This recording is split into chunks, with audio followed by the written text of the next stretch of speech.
Hi everyone, Namaste and good morning. Welcome to one shot revision series of CA Foundation Accounts. This is part 7 of revision series और आज बात करेंगे inventory के बारे में। इसके पहले के वीडियोस ऊपर आई बटन में लिंक्ड है और आज के वीडियो के नोट्स आपको डिस्क्रिप्शन में मिल जाएंगे। एग्जामिनेशन वाइज इस टॉपिक का कवरेज अभी अभी स्टार्ट हुआ है और इंस्टीट्यूट अभी रिसेंटली क्वेश्चंस पूछना स्टार्ट किए हैं। देखो मई 18 और नवंबर 18 में इंस्टीट्यूट ने कुछ भी नहीं पूछा था, बट मई 19 से देखो 5 मार्क्स 7 मार्क्स इस टॉपिक के क्वेश्चन वैसे तो बहुत इजी है, बट एक बार आपको ध्यान से देखना पड़ेगा, ध्यान से रिवाइज करना पड़ेगा, जिससे कि आप प्रॉपरली क्वेश्चन सॉल्व कर पाओ। कुछ क्वेश्चंस हैं जो इंस्टीट्यूट ने नए लॉन्च किए इस टॉपिक से रिलेटेड। स्टडी मैट का लास्ट में देखना इलस्ट्रेशन नंबर 5 है और मई 20 के आरटीपी का इन्वेंट्री वाला क्वेश्चन। ये दो क्वेश्चन बहुत नए हैं। अगर आपको ये क्वेश्चन डायरेक्टली एग्जाम में मिल जाएंगे तो देयर इज पॉसिबिलिटी कि आप दिमाग ना लगा पाओ, बट रिविजन के बाद आप प्रॉपरली उसको सॉल्व कर पाओगे और हाई चांसेस है कि इन दोनों क्वेश्चंस में से एक इंस्टीट्यूट पूछ सकते हैं, बिकॉज मॉड्यूल में भी नया आया है और आरटीपी के अंदर भी नया वैरायटी लॉन्च किया है। राइट, चलिए स्टार्ट करते हैं व्हाट इज इन्वेंट्री और इसको कैसे सॉल्व करेंगे। ठीक है, सबसे पहले बात करते हैं इन्वेंट्री क्या होता है। इन्वेंट्री का बेसिकली मतलब होता है स्टॉक। देखो अगर आपका मैन्युफैक्चरिंग कंसर्न है तो इन्वेंट्री क्या होगी, raw material, work in progress. Work in progress मतलब जो मटेरियल आपका मशीन के अंदर घुसा हुआ है, ठीक है, प्रोडक्शन चल रहा था लेकिन उसमें भी टाइम है और 31 मार्च आ गया तो आप उसको भी काउंट करोगे, वो आपका वर्क इन प्रोग्रेस हो गया। राइट, और एक होता है फिनिश गुड्स, जो सामान रॉ मटेरियल से कन्वर्ट हो चुका फिनिश गुड्स पे, उसको बोलते हैं फिनिश गुड्स। और अगर आपकी ट्रेडिंग कंसर्न है तो जो आपका ट्रेडिंग वाला स्टॉक होता है ना, जिसको आप परचेज करके सेल करते हो, उसी स्टॉक को बोलते हैं inventory. Inventory can be defined as asset held for sale in the ordinary course of business. आपने उसको क्यों होल्ड किया, बिकॉज आप उसको सेल करना चाहते हो in the process of production of such sales. अगर आप ऐसा कोई सामान बेचते हो, उसका प्रोडक्शन करते हो, तो उसके प्रोडक्शन के लिए आपने रखा हुआ वो आइटम भी इंक्लूड किया जाएगा। For consumption in the production of goods और service for sale also includes maintenance, supplies and consumables. Consumables मतलब मान लीजिए एक बड़ी फैक्ट्री में 10,000 यूनिट के बाद आपका बियरिंग चेंज होता है या कोई और पार्ट चेंज होता है, इसको बोलते हैं कंज्यूमेबल्स। तो इसको भी इन्वेंट्री में काउंट किया जाएगा। ठीक है, तो एग्जांपल्स मैन्युफैक्चरिंग कंसर्न वाली फैक्ट्री, जिसकी फैक्ट्री है, तो raw material, work in progress, finish goods, stores and spheres, packing materials. ठीक है, डब्बे में पैक करते हो उसको भी आप, उस डब्बे को भी आप काउंट करोगे। ठीक है, फिर ट्रेडिंग गुड्स वाले में सिर्फ ट्रेडेड गुड्स आपकी इन्वेंट्री है। राइट, इन्वेंट्री मतलब स्टॉक। अब इन्वेंट्री का वैल्यूएशन कैसे करते हैं, या तो कॉस्ट पे करोगे या तो फिर नेट रियलाइजेबल वैल्यू। ये एनआरवी क्या होता है, नेट रियलाइजेबल वैल्यू। एनआरवी का मतलब होता है मार्केट वैल्यू, दोनों में से जो भी कम हो। देखो अगर मेरा कॉस्ट कम है तो ठीक है, आप कॉस्ट पे कर लो, लेकिन पता चला 100 रुपये में सामान बना रहा हूँ, मार्केट में 80 में बिकता है, तो हम उसको लोअर वाली वैल्यू पे करेंगे, कॉस्ट और NRV whichever is lower, cost और NRV whichever is lower. Right, अब देखो कॉस्ट के एलिमेंट क्या क्या होते हैं। सबसे पहले परचेज प्राइस, जितने भी आप खरीदते हो, फिर आप टैक्सेस और ड्यूटीज ऐड करो, जितने भी टैक्स गवर्नमेंट लेती है, लेकिन अगर उसका benefit not taken as input होगा तो ही आपको ऐड करना है। अगर आपने गवर्नमेंट से उस टैक्स का बेनिफिट ले लिया तो यहाँ पे ऐड मत करना, यहाँ पे नहीं आएगा। राइट, फ्रेट इनवर्ड्स, वहां से अपने गोडाउन लाने तक का भाड़ा भी आपको जोड़ना पड़ेगा कॉस्ट के अंदर। अदर डायरेक्ट एक्सपेंस, हमाली, देखो ट्रक से सामान आया तो वहां से अनलोडिंग भी तो करवाओगे। वो जो हमाल लोग रहते हैं ना, वो अपना, ठीक है, पीठ के ऊपर बोरा निकालते रहते हैं, उसको बोलते हैं हमाली। तो बेसिकली लोडिंग अनलोडिंग चार्जेस भी आप इसमें इंक्लूड करोगे। एक एग्जांपल हो गया अदर इनडायरेक्ट एक्सपेंस का। इसके बाद है कॉस्ट ऑफ कन्वर्शन। ये कन्वर्शन क्या होता है सर, कन्वर्शन का मतलब है प्रोडक्शन। राइट, तो डायरेक्ट मटेरियल जो आपका सामान लग रहा है, फिर डायरेक्ट लेबर, जो लेबर आपका गुड्स बना रहा है उसकी कॉस्ट जोड़ दो, फिर अदर डायरेक्ट कॉस्ट, उसके अलावा अगर कोई और कॉस्ट लग रही है उसको भी आप जोड़ दो। राइट, और ये 2 बार हो गया, इसको इग्नोर करिए। इसके बाद एक्सक्लूजन, मतलब आपको कॉस्ट में क्या क्या इंक्लूड नहीं करना है। ठीक है, abnormal waste of material, labour and other. Abnormal, normally वो वेस्ट नहीं होता, बट कभी कभी गलती से वेस्ट निकल गया, उसको आपको कॉस्ट में नहीं जोड़ना है। Storage cost if not necessary, ठीक है, आपने कहीं पे उसको स्टोर करवाया कोल्ड स्टोरेज वगैरह में, जो नेसेसरी नहीं था, अगर नेसेसरी है तो आप जोड़ोगे। जैसे कि अगर वेजिटेबल है, वेजिटेबल को कोल्ड स्टोरेज में नेसेसरी तरीके से वहां पे रखना पड़ता है, बिकॉज उसकी लॉन्गेटिविटी के लिए। ठीक, आज भी अगर आप सर्च करोगे तो आपको जो मैंगो समर्स में मिलता है वो आपको अभी भी मिल जाएगा। क्यों, क्योंकि वो मैंगोस लोग कोल्ड स्टोरेज में स्टोर करके रखते हैं। ऑलिव्स वगैरह चीजें, ये सब चीजें होती है जो स्टोर होती है। तो अगर कोल्ड स्टोरेज नेसेसरी है तो कॉस्ट में जुड़ेगा उसका, और अगर वो सब चीजें नेसेसरी, अगर स्टोरेज नेसेसरी नहीं है तो उसकी कॉस्ट आप नहीं जोड़ोगे। ठीक, इसके बाद administrative cost like accounting sector, ये सब नहीं जोड़ना है। Selling and distribution cost, marketing cost, advertisement cost, ये सब मत जोड़ना कॉस्ट में। और एनआरवी का मतलब होता है एस्टिमेटेड सेलिंग प्राइस, मार्केट की सेलिंग प्राइस को एनआरवी बोला जाता है। राइट, इसके बाद methods to determine cost of inventory. ठीक है, क्या क्या मेथड्स है। एक तो आपका हिस्टोरिकल कॉस्ट मेथड है और दूसरा है non historical cost method. Non historical के अंदर एक ही आता है एडजस्टेड सेलिंग प्राइस मेथड। इस मेथड में आप क्या करते हो, आप सेलिंग प्राइस होती है जो market price minus fixed percentage of profit minus कर देते हो, परसेंटेज ऑफ प्रॉफिट, तो आपकी एडजस्टेड सेलिंग प्राइस इस तरीके से आती है। और हिस्टोरिकल कॉस्ट मेथड के अंदर कैसे करते हो, अगर आपकी इन्वेंट्री नॉट इंटरचेंजेबल है, मतलब सिमिलर इन्वेंट्री नहीं है, तो सब अलग अलग टाइप की इन्वेंट्री है, तो स्पेसिफिक आइडेंटिफिकेशन मेथड एक एक को आइडेंटिफाई कर रहे हो। लेकिन अगर आपकी इन्वेंट्री इंटरचेंजेबल है, आप एक ही टाइप के आइटम्स में डील करते हो, तो फिर 3 मेथड आते हैं, फीफो, लीफो और वेटेड एवरेज। फीफो का मतलब फर्स्ट इन फर्स्ट आउट, जो माल पहले खरीदा था वो पहले बाहर गया, ऐसा मान के चलेंगे, ठीक है। लीफो मतलब जो लास्ट में आया वो पहले बाहर जाएगा, राइट। और उसके बाद है वेटेड एवरेज मेथड, जो भी इन्वेंट्री है अलग अलग कॉस्ट पे है, सबका एक वेटेड एवरेज निकाल दो। कैसे करेंगे, 2 मिनट बाद देखते हैं। चलिए एग्जाम्पल डील करते हैं। Following are the details of a spare parts of Shri Ram Mills. 1/1/2020 opening inventory दिया हुआ 50 यूनिट्स एट 25 पर यूनिट दिया हुआ है, ठीक। फिर 1/1/2020 को purchases 25 units at 30 per unit, फिर कॉस्ट चेंज हो रही है। 15/1/2020 इशूड फॉर कंजप्शन 60 यूनिट्स, उसने इशू किया, ठीक है। इसका रेट भी हमको देखना पड़ेगा कैसे इशू हुआ है। Find out the value of inventory after about all transaction if the company follows A FIFO, B LIFO and C weightage average. तीनों तरीके से आपको इसकी वैल्यू निकालनी है। तो सबसे पहले स्टार्ट करते हैं फीफो मेथड।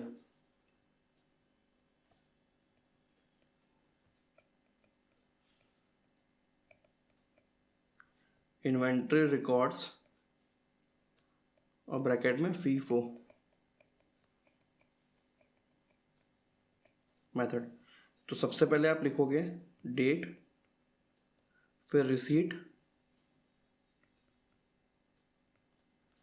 इशूड और बैलेंस, ठीक है। तो सबसे पहले डेट कौन सी है, 1/1/2020। रिसीट में आप लिख लो balance brought down, right. Issued तो नहीं है, बैलेंस कितना है 50।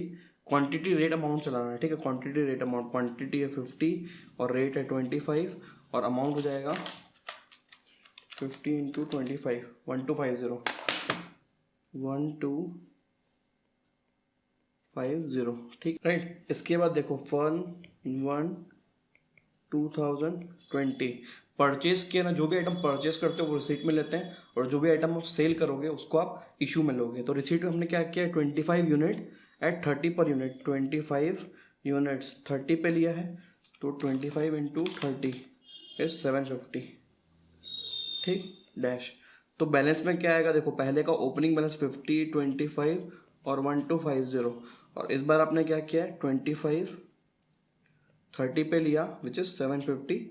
तो बैलेंस आपका निकलेगा 25, 30 और 750 और ये 50 जो आपने 25 पे खरीदा 1250, इस तरीके से बैलेंस निकलेगा। और ये आपका क्वांटिटी, रेट और अमाउंट है, ठीक। अब लास्ट में देखो 15/1/2020 इशूड फॉर कंजप्शन 60 यूनिट्स। तो देखो यहाँ पे 15 में 1/2020 रिसीट में कुछ नहीं है, इशूड में 60 यूनिट्स इशू किए, 60 यूनिट्स इशू किए। अब आप रेट निकालो। रेट कैसे निकलेगा आप समझिएगा, जो मेथड है वो फीफो मेथड है। फीफो मेथड 60 यूनिट्स हमने इशू किए, तो 60 में से देखो 50 तो पहले वाले हो गए, ठीक है। फीफो मेथड मतलब जो पहले आया वो पहले जाएगा, तो 50 वाले पहले आए थे तो हम 50 वालों को लेते सबसे पहले,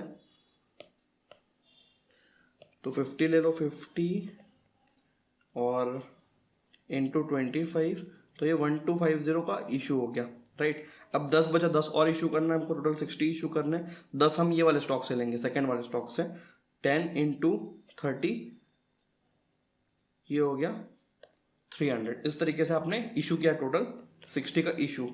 तो अब आपका स्टॉक कितना बचेगा ये देखते हैं। देखो 50 तो चले गया, अब 25 में से 10 भी चले गया, तो 15 बचा है और 30 के रेट से बचा है, तो 15 × 30 that is 450। Quantity rate amount, quantity rate amount ऊपर में डाल देना आप कॉलम, ठीक है, राइट। तो इस तरीके से फीफो मेथड किया जाता है। और 15 क्वांटिटी है, रेट 30 है और अमाउंट टोटल 450 वाला क्लोजिंग स्टॉक बचता है। ठीक, अब अगर अपन सेम चीज़ों को last in first out method से करते तो देखो, second, inventory records LIFO method, right. तो सबसे पहले आप डेट डाल दो, फिर रिसीट, फिर इशूड, फिर बैलेंस, फिर यहाँ पे क्वांटिटी रेट अमाउंट, फिर यहाँ पे क्वांटिटी रेट अमाउंट, फिर लास्ट में क्वांटिटी रेट अमाउंट।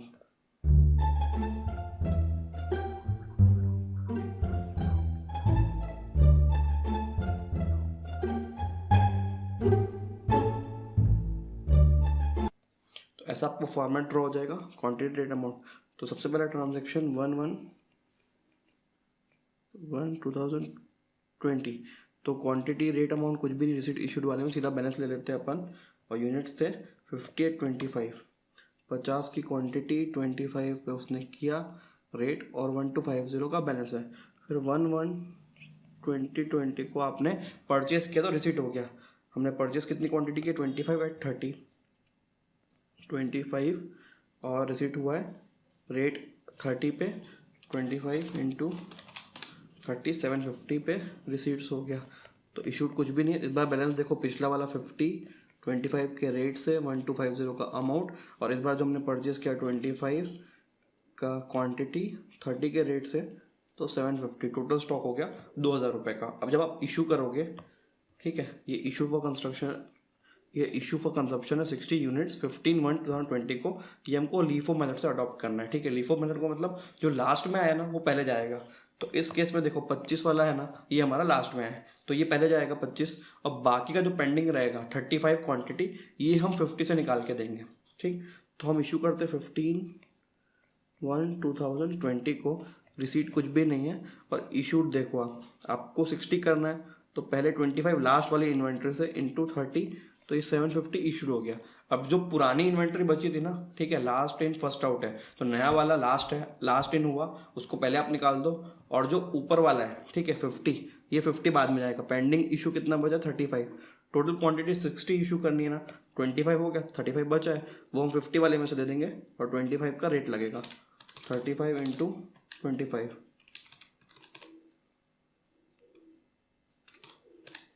875, ये हो गया 60 इशू। अब स्टॉक कितना बचा, 50 में 35 चले गया, तो 15 बचा, लेकिन इस बार रेट रहेगा 25 रुपये का, 15 इंटू 25, 375। ठीक, लास्ट बार जो स्टॉक था वो बचा था 450 रुपीज़ का, इस बार का जो ये क्लोजिंग स्टॉक है ना, ये रहा, ये बचा 375 रुपीज़। चलिए अब बात करते हैं वेटेड एवरेज मेथड की। अगेन सेम फॉर्मेट है, इसी को कॉपी कर लेते हैं।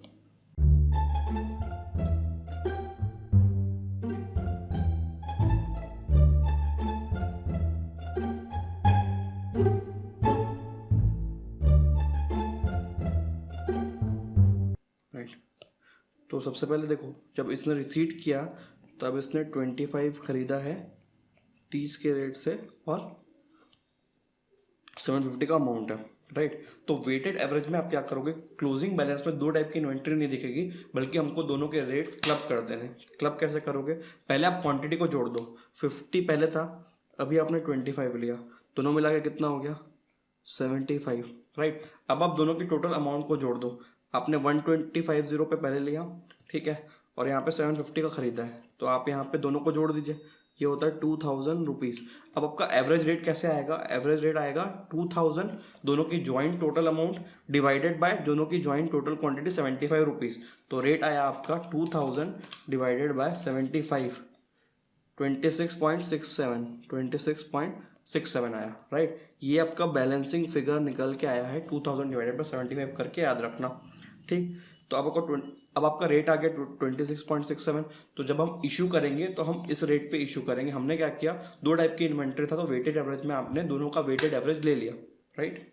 तो आप इशू कर दो, आप इशू कितना हुआ, 60 क्वांटिटी हुई है, और इशू किया जाएगा 26.67 से, तो 60 इंटू 26.67, 1600 होता है ये, 1600 और जो रिमेनिंग इन्वेंट्री है वो कितनी है, 15 बचेगा 26.67 के रेट से, राइट। तो 15 इंटू 26.67 ये होता है 400 रुपये। इस तरीके से वेटेड एवरेज होता है। आई होप आपको तीनों मेथड का डिफरेंस पता चल गया होगा। अब चलते हैं आगे और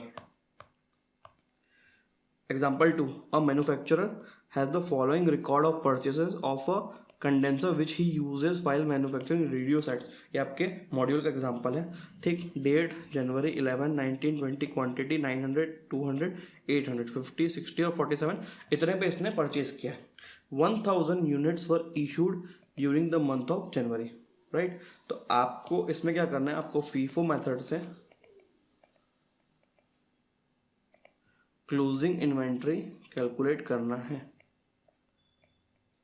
कैलकुलेट, ठीक है। कैसे कैलकुलेट करोगे, देखो ये तो अपने परचेज की डिटेल है, राइट। टोटल परचेज कितना हुआ है, 1900 हुआ है, ठीक है, अलग अलग रेट से, राइट। और 1000 units were issued during the month of January. तो अगर 1900 खरीदा था और 1000 यूनिट बेच दिया तो आपके पास अब इन्वेंट्री कौन कितनी है, क्लोजिंग इन्वेंट्री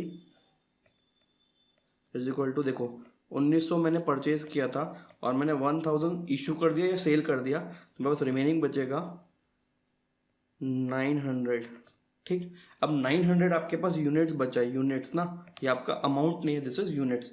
अब आपको 900 यूनिट्स के लिए रेट कौन सा लेना है, हम अगर फीफो मेथड फॉलो करेंगे तो हम अज्यूम करेंगे कि 1000 चले गया ना, उसमें से पहले वाला फीफो मेथड मतलब पहले जो आया वो पहले जाएगा। तो 900 पहले आया था तो पहले इस क्वांटिटी को 900 हटा दो। अब ये जो सेकेंड क्वांटिटी इसमें से भी 100 हटा दो, ठीक है। तो बचेगा कौन सा, लास्ट वाले जो आएंगे वो बचेंगे।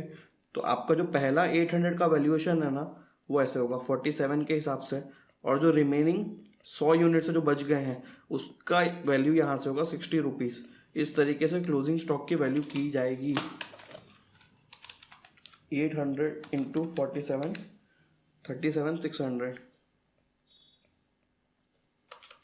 और 6600, 37,600 प्लस 6600, 44,200। अब बात करते हैं एग्जांपल नंबर 3 की, non historical cost method, adjusted selling price method, ठीक है।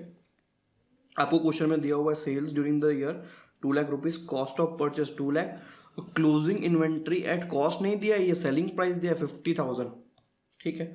तो इसको सॉल्व करने की अप्रोच क्या होगी, एडजस्टेड सेलिंग प्राइस मेथड के अंदर देखो इन्वेंट्री की जो वैल्यू होती है that is closing stock at selling price, मतलब जो मार्केट प्राइस होती है ना क्लोजिंग स्टॉक की, selling price minus gross margin. तो ग्रॉस मार्जिन कैसे निकलता है, profit upon sales plus closing stock at sales into 100। तो आप सेलिंग प्राइस से ग्रॉस मार्जिन माइनस करोगे तो आपका एडजस्टेड सेलिंग प्राइस वाला मेथड से क्लोजिंग स्टॉक की वैल्यू आ जाएगी, ठीक है। तो पहले प्रॉफिट निकालते हैं, प्रॉफिट कितना है,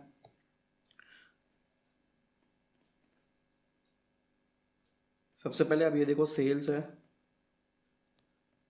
2 लाख की plus closing stock at selling price है 50,000 माइनस कर दो परचेज 2 लाख, तो आपका प्रॉफिट आ जाएगा 50,000, ठीक है। ये प्रॉफिट से आप ग्रॉस मार्जिन निकाल लो, तो gross margin is equal to 50,000 upon sales कितनी है 2 लाख plus closing stock at selling price 50,000। तो परसेंटेज टर्म्स में कितना आएगा 50 अपॉन 250 इंटू 100, 20% ग्रॉस मार्जिन आया। तो क्लोजिंग स्टॉक की वैल्यू कितनी होगी, वैल्यू ऑफ क्लोजिंग स्टॉक, और मेथड कौन सा है, एडजस्टेड सेलिंग प्राइस। तो आपकी सेलिंग प्राइस ले लो इन्वेंटर की 50,000 है, माइनस 20% करना है जो आपकी ग्रॉस मार्जिन का रेट हमने यहाँ पे कैलकुलेट किया, तो 10,000 होता है, 50,000 माइनस 10,000 आपकी आएगी वैल्यू 40,000 की। तो ग्रॉस मार्जिन कैसे निकलेगी, पहले आप प्रॉफिट निकाल लीजिए, profit upon closing stock at selling price plus sales plus closing stock plus selling price. ठीक है, फिर से profit upon sales plus closing stock at selling price into 100, ऐसे आपकी ग्रॉस मार्जिन निकलेगी। फिर आप वैल्यू ऑफ क्लोजिंग स्टॉक कैसे निकालोगे, वैल्यू ऑफ क्लोजिंग स्टॉक निकलेगा क्लोजिंग स्टॉक की value at selling price minus gross margin, वो ये रहा 40,000, इस तरीके से निकलेगा। अभी तक इंस्टीट्यूट ने इसका भी क्वेश्चन नहीं पूछा, हो सकता है पूछ ले। ठीक है, प्रॉपरली इसको स्टडी करके जाइएगा। इसके बाद बात करते हैं इन्वेंट्री टेकिंग की। ये इंस्टीट्यूट का अभी तक का मोस्ट इंपॉर्टेंट एरिया है, मोस्ट कॉन्सेप्चुअल, और यहाँ से क्वेश्चंस आ चुके हैं। कई बार आपकी आरटीपी में भी इसी के क्वेश्चन भरे हुए हैं और आपकी मॉड्यूल में भी सबसे ज़्यादा इसी टॉपिक के क्वेश्चंस हैं। बहुत ईजी है अगर आप कॉन्सेप्चुअली समझ जाते हो तो। ठीक है, ये कॉन्सेप्ट क्या बोलता है कि 31 मार्च को जो स्टॉक होता है ना, उसकी चेकिंग आप 31 मार्च के दिन नहीं कर पा रहे हो फॉर XYZ रीजंस, राइट। फिर आप कब कर रहे हो, 10 दिन बाद, 12 दिन बाद, 15 दिन बाद, अप्रैल में कोई भी तारीख को कर ले रहे हो। तो अगर आप अप्रैल की 10 तारीख को करोगे, हमको बैक कैलकुलेशन करना है कि 31 मार्च का स्टॉक कैसे आएगा, तो कैसे होगा। पहले हम कहानी समझते हैं कि अगर 31 मार्च है, वहाँ से आप बात कर रहे हो 10 अप्रैल को, और 10 अप्रैल को आप इन्वेंट्री वैल्यू कर रहे हो, तो यहाँ पे एक एक्स अमाउंट ऑफ इन्वेंट्री थी और यहाँ पे आपके पास सपोज 1,00,000 रुपए की इन्वेंट्री है।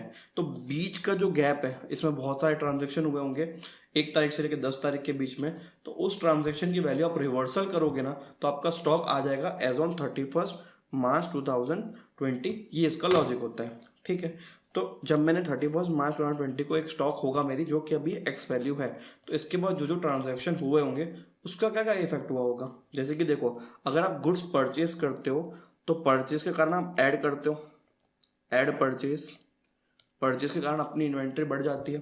फिर जब हम सेल्स करते तो लेस सेल्स, इसके कारण मेरी इन्वेंट्री कम हो जाती है। फिर परचेज रिटर्न के कारण भी लेस होती है इन्वेंट्री, राइट। फिर मेरा सेल्स रिटर्न के कारण ऐड हो जाती है, प्लस बढ़ जाती है, राइट। फिर उसमें बहुत सारी और भी चीज़ें, सेल ऑन अप्रूवल बेसिस, मैंने अपना सामान किसी को भेजा हुआ है सेल ऑन अप्रूवल बेसिस पे, तो वो मेरा स्टॉक है, मेरे स्टॉक में ऐड होना चाहिए वो। ठीक है, अभी तक सेल थोड़ी ना हुई है, जब तक उसका कंफर्मेशन नहीं आता सेल ऑन अप्रूवल बेसिस वाले का, तब तक उसके पास भले पड़ा वो मेरा स्टॉक है, उसको भी यहाँ पे आप ऐड करो, add sale on approval basis short form में। अब देखो, कंसाइनमेंट का 2 चीज़ हो सकता है, या तो मेरे पास किसी और ने कंसाइनमेंट भेजा है, वो मेरा स्टॉक नहीं है, अगर इंक्लूडेड है तो माइनस कर दो, और मैंने अगर किसी को कंसाइनमेंट में भेजा है, गुड्स सेंट ऑन कंसाइनमेंट, वो मेरा स्टॉक है, गुड्स रिसीव्ड ऑन कंसाइनमेंट वो किसी और का स्टॉक होगा। ठीक है, दोनों के ऊपर इंस्टीट्यूट क्वेश्चन पूछती है। अगर आपका गुड्स रिसीव्ड ऑन कंसाइनमेंट है ना, तो आप क्या करोगे उस केस में, आप उसको गुड्स रिसीव वाले को माइनस करोगे अपने स्टॉक से। लेकिन अगर आपने किसी को गुड्स सेंड किया कंसाइनमेंट पे, तो आपको उस गुड्स सेंड को अपने स्टॉक में इंक्लूड करना पड़ेगा। अब अगर कोई लॉस हो जाता है, लॉस ऑन रीवैल्यूएशन या एबनॉर्मल लॉस, तो आप उसको हटा दो यहाँ के वैल्यू से, तो अल्टीमेटली आपका क्लोजिंग स्टॉक आ जाता है। लेकिन क्वेश्चन में आपको ये नहीं दिया होगा, क्वेश्चन में आपको ये दिया होगा, तो आपको बैकवर्ड चलना है। तो बेसिकली जो जो हमने ऐड किया उसको माइनस करेंगे, और जो हमने माइनस किया उसको प्लस करेंगे। तो आपके पास अगर इन्वेंट्री है एज ऑन 10 अप्रैल या अप्रैल की कोई भी डेट, और आपको बैक कैलकुलेशन करके पहुंचना है 31 मार्च वाली इन्वेंट्री तक, तो हम किस डायरेक्शन में मूव करेंगे, हम इस डायरेक्शन में मूव करेंगे, राइट। बैक से आएंगे फ्रंट पे, इस डायरेक्शन में मूव करेंगे। तो जितनी भी चीज़ें आपने माइनस की उसको प्लस कर दो, जितनी भी चीज़ें प्लस की उसको माइनस कर दो। तो चलो सबसे पहले देखो, परचेज था, तो परचेज हमने वहाँ पे ऐड किया था, तो हमारे स्टेटमेंट परचेज माइनस किया जाएगा, परचेज माइनस करो, फिर सेल्स को ऐड करो। लेकिन एक चीज़ याद रखना, सेल्स हमेशा कॉस्ट पे होगी, ठीक है, सेलिंग प्राइस पे आप मत करना। मतलब मेरे बोलने का मतलब, हमको सिर्फ मतलब है क्वांटिटी सोल्ड, मतलब हमारे यहाँ से क्वांटिटी कितनी गई है, लेकिन वैल्यू उसकी किस पे होगी, वैल्यू होगी कॉस्ट पे। तो सीधा सीधा आपको जो सेलिंग प्राइस दिया होगा ना, माइनस आप परसेंटेज कर लेना प्रॉफिट का, इससे आपका सेल्स आ जाएगा at cost. Sales at cost, sales मतलब क्वांटिटी सोल्ड एट कॉस्ट है ना, वो quantity sold at cost, right. तो सेल्स आपका ऐड हो जाएगा, ठीक है। इसके बाद परचेस रिटर्न ये ऐड होगा, सेल्स रिटर्न माइनस होगा, ठीक। अब इसके बाद अगर कोई लॉसेस है उसको भी माइनस कर दो, ठीक है, मतलब उसके बाद जो लॉसेस हुए थे जिसके कारण माइनस करना पड़ेगा। और जब आप प्लस माइनस खेल लोगे यहाँ से, लास्ट में आपका आंसर आ जाएगा इन्वेंट्री, ठीक है। तो ये इंस्टीट्यूट का फेवरेट टॉपिक है। चलिए इसके बहुत सारे क्वेश्चन अवेलेबल है, कुछ इंपॉर्टेंट क्वेश्चन सॉल्व करते हैं, और वो क्वेश्चंस भी जो इंस्टीट्यूट ने नए नए लॉन्च किए इस टॉपिक के अंदर। एक आरटीपी मई 20 वाला क्वेश्चन, और अगर आप स्टडी में डाउनलोड करोगे इन्वेंट्री टॉपिक का इंस्टीट्यूट की वेबसाइट से, तो वहाँ पर आपको क्वेश्चन नंबर 5 नया दिखेगा, जो हो सकता है आपके प्रिंटेड मटेरियल पे अवेलेबल ना हो। और अगर कोई स्टडी में नया क्वेश्चन होता है तो उसका बहुत ज़्यादा चांस होता है एग्जाम में आने का। चलिए अपन अपनी प्रिपरेशन एयर टाइट रखेंगे, कहीं से भी कोई लूप होल नहीं छोड़ेंगे। कुछ क्वेश्चन प्रैक्टिस करते हैं। Example number 1. X, who was closing his books on 31st March 16, failed to make the actual stock, which he only on 9th April 16, when it was ascertained by him to be worth 2,50,000. 9th April को आपके stock की value 2,50,000 है. It was found that the sales are entered in the sales book on the same day of dispatch and written inwards in the return book as and when the goods are received back. Purchases are entered in the purchase day book once invoice are received. ये सब चीज़ें आपको दी हुई है. It was found that the sales between 31/3/2016 and 9/4/16 as per the sales day book are 17,200. ये आपकी sales की value है, लेकिन इस पे हम अपना प्रॉफिट माइनस करेंगे. Purchases between 31/3/16 and 9/4/16 as of purchase day book are 1,200. Out of this goods amounting to 500 were not received. अभी तक हमको रिसीव ही नहीं हुए गुड्स, ठीक है. तो इसको भी देखते हैं. Until after the stock was taken, goods invoiced during the month of March 16, but goods received only on 4th April 16. ठीक है, आपने गुड्स इनवॉइस कर दिए ड्यूरिंग द मंथ ऑफ मार्च, मतलब ये जो बीच का पीरियड है 9 अप्रैल तक का, उसमें ये रिसीव हुआ है. ठीक है, तो उसको हम हटाएंगे अपने स्टॉक से. Amounted to 1,000. Rate of GP 33.1/3% on cost. Ascertain the value of physical stock as on 31st March 16. देखो कभी भी 33.1/3% ऑन कॉस्ट दिया, इसका मतलब क्या पता है, 1/3 ऑन कॉस्ट होता है. तो हमेशा याद रखना जब आपको कॉस्ट से सेल्स पे कन्वर्ट करना हो. देखो ये ऑन कॉस्ट दिया, लेकिन हमारे पास जो सेल्स है ना ये 17,200, that is on selling price. ये सेलिंग प्राइस पे है. तो अगर इस 1/3 को कन्वर्ट करना है ऑन कॉस्ट से ऑन सेल्स पे, तो आप क्या कर सकते हो, 1/3 और डिनोमिनेटर में 1 जोड़ दो, तो कितना होगा, 1/4 होगा. 1/4 का मतलब कितना होता है, 25% होता है. तो सेल्स पे आपका 25% का जीपी है. उसने क्या किया, आपको जो रेट दिया दैट इज ऑन कॉस्ट दिया है, तो मैंने उसको कन्वर्ट कर दिया ऑन सेल्स पे विच इज 25%. बाकी चीज़ें भी देखते हैं इसकी. राइट, सबसे पहले आप लोगे स्टॉक एज ऑन 9th अप्रैल. ठीक है, कितना है, 2,50,000 है. ठीक, इसमें से सेल्स को अपन क्या करेंगे, ऐड करेंगे. Add sales add cost. तो हमारी सेल्स कितनी है, सेल्स है 17,200 माइनस 25%.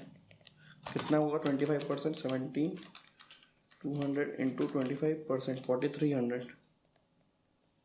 तो अल्टीमेटली सेल्स एट कॉस्ट कितना होगा, 12,900. राइट, इसके बाद माइनस परचेज करना है. परचेज कितना है, 1,200. परचेज 1,200 रुपये था. Out of this good amounting to 500 were not receive until after the stock was taken. तो आपका गुड्स रिसीव ही नहीं हुआ है, तो माइनस नॉट रिसीव्ड वाले गुड्स ये हो गए 500, माइनस हो गया. इसके बाद goods invoice during the month of March 16 but goods receive only on 4th April. हमको क्या हुआ है, इस बीच में गुड्स रिसीव हुआ है, तो हमारी क्वांटिटी में जुड़ चुका है. तो ये 31st मार्च के बाद रिसीव हुआ है ना, तो इसको माइनस कर देंगे. गुड्स रिसीव्ड आफ्टर 31st मार्च, ये था 1,000 rupees.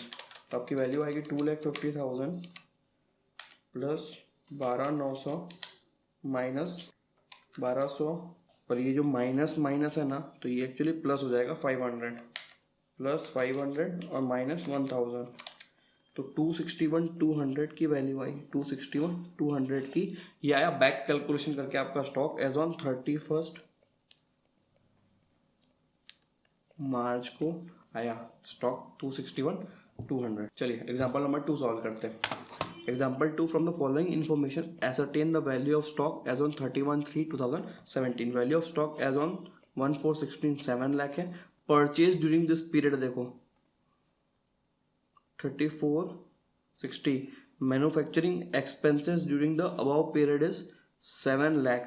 Sales during the same period is 52,50,000 है। At the time of valuing stock on 31st March 16 a sum of 60,000 was written off on a particular item which was originally purchased for 2 lakh and was sold for 1,60,000, but for the above transaction the gross profit earned during the year was 25% on cost। 25% का मतलब होता है 1/4। अब ये cost पे है तो इसको सेल्स पे कन्वर्ट करना तो 1/4 प्लस 1 कर दो नीचे, तो ये हो गया 1/5 विच इज 20% ऑन सेल्स। एक तो ये निकल गया। और क्या बोल रहा है क्वेश्चन आपको, देखो इस क्वेश्चन के अंदर आप इन्वेंट्री टेकिंग नहीं कर रहे, आपको वैल्यू ऑफ स्टॉक निकालना है 31 मार्च 2017 का, और आपको ओपनिंग स्टॉक दिया हुआ है 7 लाख रुपीज़। ठीक है, it is just like preparing trading account, right. तो सबसे पहले हमें अगर क्लोजिंग स्टॉक की वैल्यू चाहिए ना, क्लोजिंग स्टॉक की वैल्यू, इसके लिए हमें सबसे पहले आइटम क्या चाहिए, हमको चाहिए जीपी, क्योंकि ट्रेडिंग अकाउंट की हर आइटम है हमारे पास, ट्रेडिंग अकाउंट की हर आइटम है, बस हमारे पास ग्रॉस प्रॉफिट नहीं है। अब ग्रॉस प्रॉफिट कैसे निकलेगा, एक तो आपका रेट दिया हुआ है यहाँ पे, लेकिन सीधा आप रेट अप्लाई नहीं कर सकते। क्यों, देखो at the time of valuing stock on 31st March 16, ठीक है, a sum of 60,000 was return of on a particular item which was originally purchase for 2 lakh rupees and sold for 1,60,000। तो आपका जो स्टॉक है 7 लाख रुपीज़ का, इसके अंदर एक एबनॉर्मल आइटम है जिसमें 60,000 राइट ऑफ हो गया था और परचेज किया था आपने 2 लाख रुपए में। तो इसकी वैल्यू कितनी हुई, 2 लाख माइनस 60,000, 1,40,000 की वैल्यू। आपने कितने में बेचा इसको, 1,60,000 पे बेचा, राइट।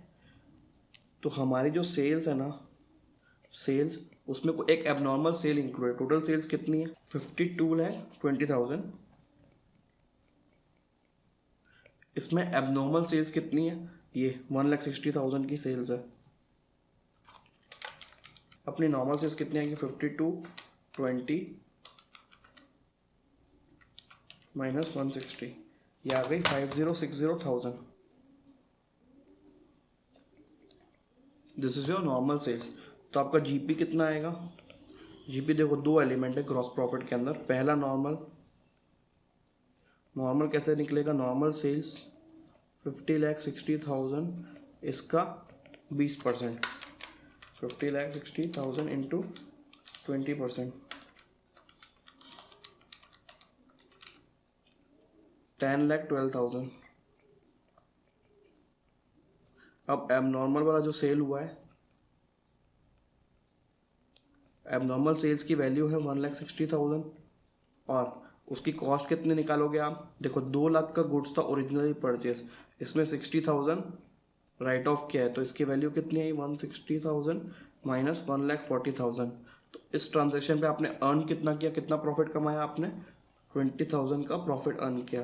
तो टोटल जीपी कितना निकला देख लो, total GP is equal to 10,32,000, इतना आपका टोटल जीपी निकला। अब हमारे पास ग्रॉस प्रॉफिट आ गया ना, हम क्लोजिंग स्टॉक की वैल्यू निकाल सकते हैं। कैसे, देखो अब ट्रेडिंग अकाउंट ओपन करो,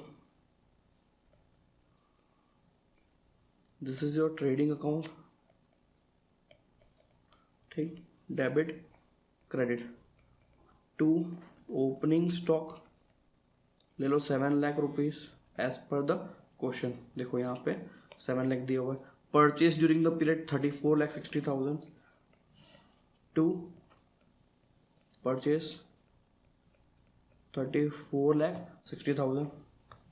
इसके बाद manufacturing expense 7 lakh to manufacturing expense मेरा 7 लाख रुपए आया, ठीक। फिर मेरी सेल्स कितने की है, 52,20,000, पूरी सेल्स ले लो, बाय सेल्स 52,20,000, और यहाँ पे बाय क्लोजिंग स्टॉक नॉर्मली आता है, लेकिन अभी हमको फाइंड आउट करना है, इसकी वैल्यू नहीं है, लेकिन इसके जगह हमारे पास ग्रॉस प्रॉफिट है, टू ग्रॉस प्रॉफिट कितना है, 10,32,000। अगर आप माइनस प्लस करोगे ना आपको क्लोजिंग स्टॉक की वैल्यू मिल जाएगी 3460 प्लस 700 प्लस 700 प्लस 1032 या 58,92,000 माइनस करो 5220 तो वैल्यू आ गई 6,72,000। बैलेंसिंग फिगर आया इस अकाउंट का 6,72,000 और ये तो क्वेश्चन की डिमांड थी, तो क्वेश्चन का आंसर रहेगा value of closing stock is equal to 6,72,000 और इसके साथ आपका एग्जाम्पल नंबर 2 कंप्लीट होता है और ये पूरे नोट्स आपको डिस्क्रिप्शन में मिल जाएंगे। चलिए एग्जाम्पल नंबर 3 करते हैं। Physical verification of stock in a business was done on 23 जून 2016 और लास्ट में हमको क्या डिटरमाइन करना है, determine the value of stock on 38 जून। मतलब आप 23 जून से जा रहे हो 38 जून तक, तो आपको पहले ये डिटरमाइन करना पड़ेगा कि आप फॉरवर्ड जा रहे हो कि बैकवर्ड जा रहे हो। अगर आप बैकवर्ड जाते हो तो जो आइटम स्टॉक को खींच के ले जाती है, जैसे कि सेल्स से आपका स्टॉक बाहर चले जाता है, उसको आप नॉर्मली माइनस करते तो आप उसको प्लस करते हो, परचेसेस को माइनस करते हो, जस्ट उल्टा करते हो। लेकिन जब आप यहाँ से डेट में फॉरवर्ड जा रहे हो 23 जून से 38 जून तक, तो आपको परचेस को ऐड करना है और सेल्स को माइनस करना है। I hope I am being clear, right. तो सबसे पहले देखो स्टॉक की वैल्यू दी हुई है ना 48 लाख रुपीज़। स्टॉक ऑन 23 जून 48 लाख। अब एक एक पॉइंट पढ़ते हैं और उसका इफेक्ट लेते हैं। सबसे पहला पॉइंट देखिए, out of the goods send on consignment goods at cost worth ₹2,40,000 were unsold. तो हमारा स्टॉक है, हमने गुड्स सेंड किया कंसाइनमेंट में और ये हमारा स्टॉक है तो हमारी वैल्यू में इंक्लूड किया जाएगा, plus unsold goods consignment goods 2,40,000। इसके बाद purchase of 4 lakh were made out of which goods worth ₹1,60,000 were delivered on 5 जुलाई। मतलब 30 जून के बाद हो रहा है, तो ठीक है 4 लाख में से 160 आप हटा दो, प्लस परचेज 4 लाख का हमने परचेज किया था, लेकिन 1,60,000 का गुड्स हमको बाद में रिसीव होगा, अभी रिसीव नहीं हुआ है, तो 400 माइनस 160 2,40,000 अगेन। ठीक है, सेकंड पॉइंट भी हो गया। Sales were 13,60,000 which includes goods worth ₹3,20,000 sent on approval. Half of this goods were return before 38 June but no information is available regarding the remaining goods. अब इसमें से आप देखिए हाफ तो हमारे पास वापस आ गया और हाफ उसके पास पड़ा हुआ है, तो उसके पास जो पड़ा है वो हमारे स्टॉक में काउंटिंग नहीं हुई होगी, तो उसको हम ऐड करेंगे, बट हम ऐड किस पे करेंगे, हम कॉस्ट पे ऐड करेंगे। तो ठीक है, plus cost of goods Saint on approval. ठीक है, कॉस्ट कैसे निकालोगे, सेलिंग प्राइस तो दी हुई है 1,60,000, तो देखो goods are sold at cost plus 25%, तो ये जो रेट दिया हुआ ना 25% दैट इज ऑन कॉस्ट है। तो सेल्स पे कितना होता है पता है, सेल्स पे 20% होता है। ठीक, तो सेल्स पे 20% आ गया हमारा, तो आपकी कॉस्ट है 1,60,000, आप इसमें से 20% माइनस कर दो, 1,60,000 माइनस 20%, तो वैल्यू आएगी 1,28,000। इसके बाद हम माइनस करेंगे सेल्स को, और हमेशा याद रखना सेल्स में से आपको sales minus gross profit minus करना है, लेकिन ग्रॉस प्रॉफिट अलग से निकलेगा। क्यों? क्योंकि यहाँ पे देखो एक एबनॉर्मल सेल्स है आपकी 1,20,000 रुपीज़ की एबनॉर्मल सेल्स है। ठीक है, तो हम एक वर्किंग नोट के अंदर पहले जीपी निकालते हैं। ग्रॉस प्रॉफिट कैसे निकलेगा, पहले तो आप सेल्स देखो, हमारी 12 लाख की सेल्स थी, गुड्स ऑन अप्रूवल बेसिस वाला हटा दोगे, फिर आपने ये 1,20,000 का सेल किया है एबनॉर्मल वाला। ठीक, तो सेल्स आपकी आ गई 10,80,000 इंटू 20%, तो यहाँ पे प्रॉफिट आया 2,16,000।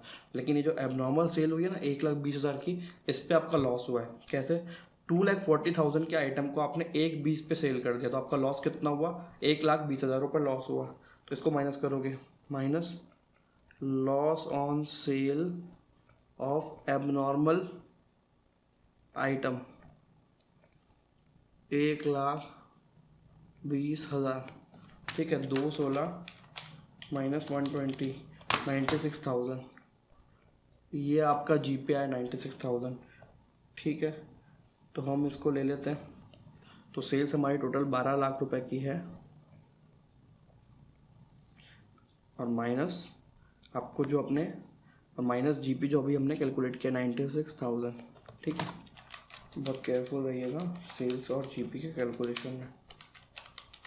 12 लाख माइनस 96,000, यह है 11,04,000, ठीक। हाँ, तो इस सॉल्यूशन का प्लस माइनस कर दोगे तो लास्ट में आपका क्लोजिंग स्टॉक एज ऑन 30 जून आ जाएगा। आई होप आपको सारे पॉइंट्स क्लियर हो गए होंगे। अब बात करते हैं एग्जाम्पल नंबर 4 की। ये आपका न्यू क्वेश्चन है जो आपकी स्टडी मैट के अंदर लास्ट क्वेश्चन नंबर 5 आपको दिखेगा अगर आप नेट से डाउनलोड करोगे स्टडी मैट तो, ठीक है। From the following information ascertain the value of stock as on 31 March 16 and also the profit for the year. एक तो उसको स्टॉक चाहिए और एक आपको चाहिए नेट प्रॉफिट, ठीक। बेसिकली ट्रेडिंग और प्रॉफिट एंड लॉस अकाउंट बनवा रहे हैं। स्टॉक आपको दिया, परचेज दिया, मैन्युफैक्चरिंग एक्सपेंस दिया, सेलिंग, एडमिनिस्ट्रेटिव और फाइनेंशियल, ये आपका कहाँ पे आता है? ये प्रॉफिट एंड लॉस अकाउंट के अंदर आता है, ठीक है। फिर सेल्स है, ये आपका ट्रेडिंग का आइटम है। At the time of value of stock 31 March 15 a sum of 7,500 was return of on a particular item which was originally purchase for 50,000, जिसकी ओरिजिनल कॉस्ट 50 थी, उसमें से 17,500 आपने कम कर दिया उसकी वैल्यू। तो इस आइटम की वैल्यू कितनी बची? 50,000 माइनस 17,500, 32,500, ठीक। विच वॉज ओरिजिनली परचेस, ये हो गया। Sold during the year at 45,000, ठीक है। Barring the transaction relating to this item the GP gross profit earn during the year, ठीक है, GP इज 20% ऑन सेल्स। अब आपको एबनॉर्मल आइटम का कॉन्सेप्ट समझा देता हूँ। देखो, आपके ट्रेडिंग अकाउंट के अंदर नॉर्मल स्टॉक और नॉर्मल सेल्स जाती है, और जो एबनॉर्मल आइटम है वो कहाँ जाता है? प्रॉफिट एंड लॉस अकाउंट के अंदर जाता है एबनॉर्मल आइटम, ठीक है। तो हम ट्रेडिंग के अंदर नॉर्मल लेंगे। सबसे पहले ट्रेडिंग अकाउंट बना के हम क्लोजिंग स्टॉक निकाल सकते हैं। ट्रेडिंग अकाउंट प्रिपेयर कर लो,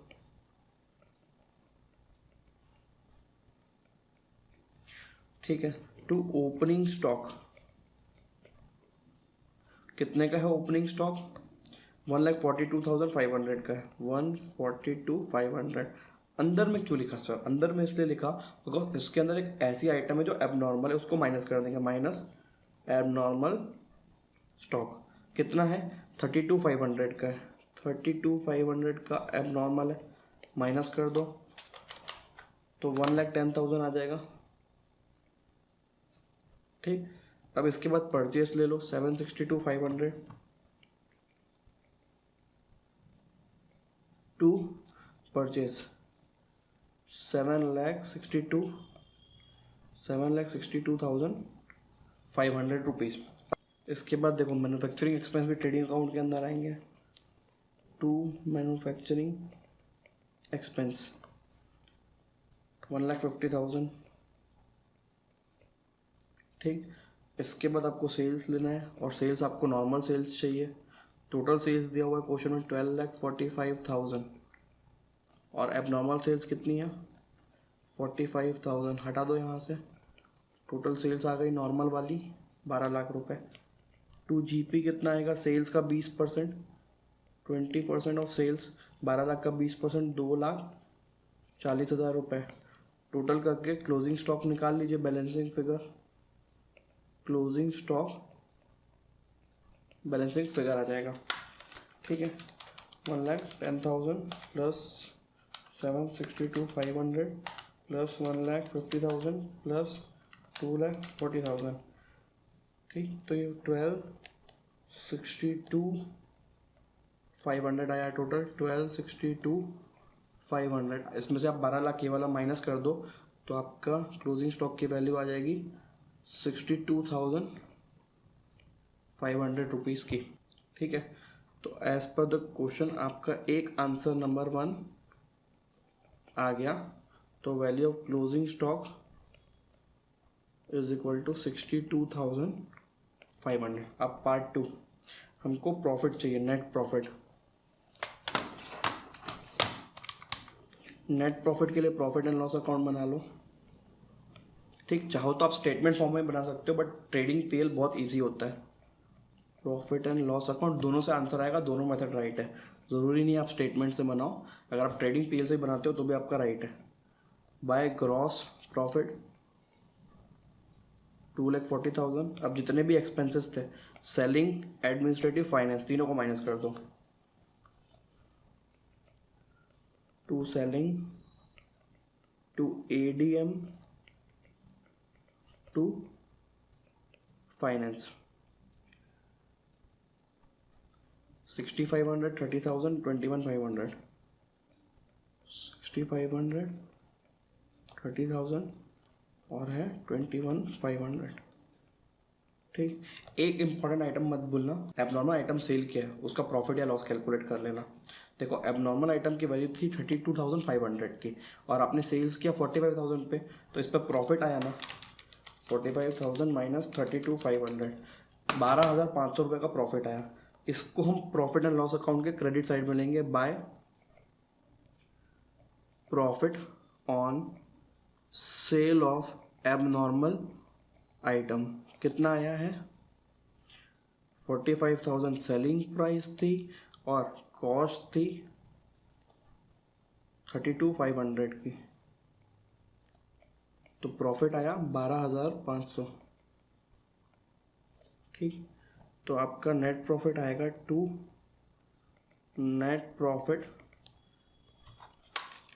240 प्लस 12,500, ये आपका प्रॉफिट आ गया, माइनस 60,500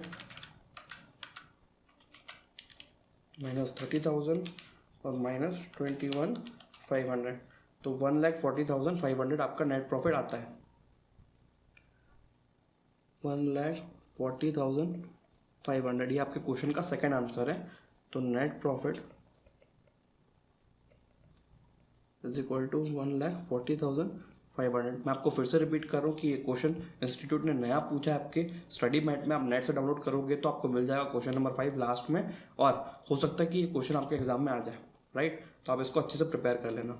इसके बाद example number 5, the profit and loss account of Hanuman showed a net profit of 6 lakh after considering the closing stock of 3,75,000, 31 March 16 का है।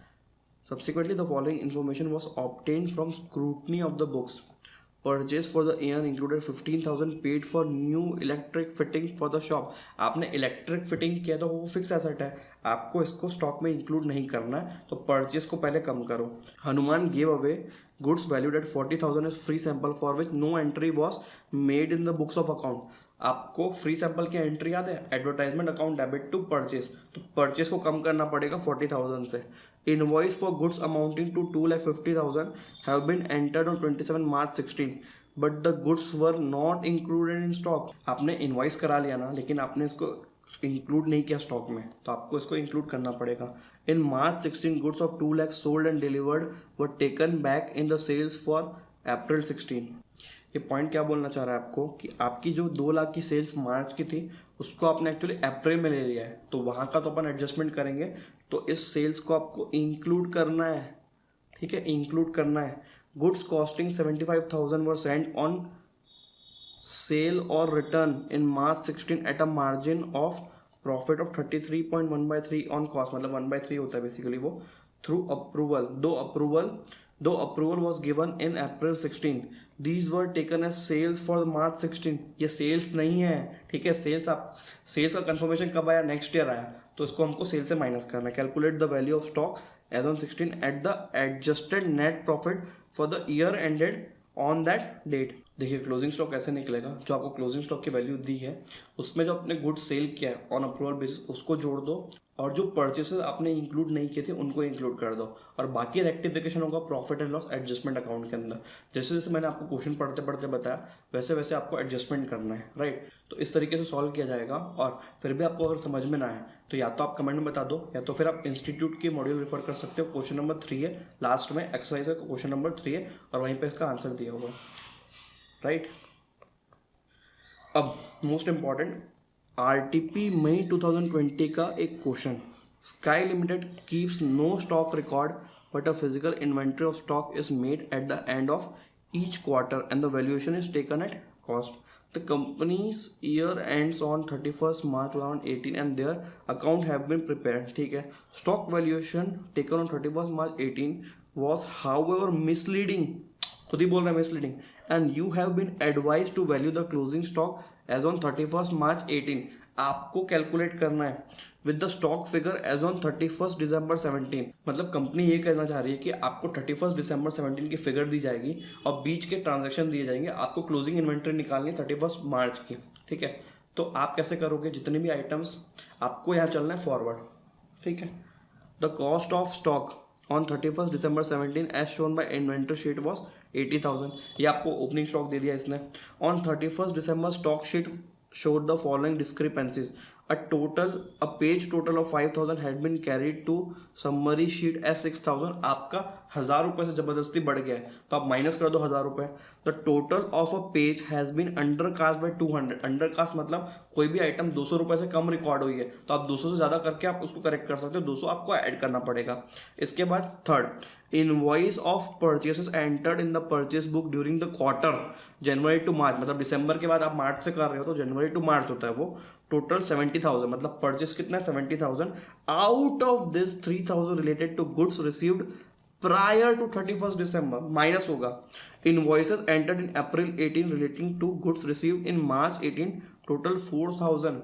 ठीक है, आपका स्टॉक मार्च के पहले आ गया था लेकिन इसके इनवॉइस आपने कब रिकॉर्ड किए, आपने जबरदस्ती परचेस को अप्रैल में रिकॉर्ड किया है, वो गलत है, आपको यहाँ पे स्टॉक में जोड़ना पड़ेगा। ठीक है, तो 70,000 माइनस 3,000 प्लस 4,000 ये आपकी परचेस होगी।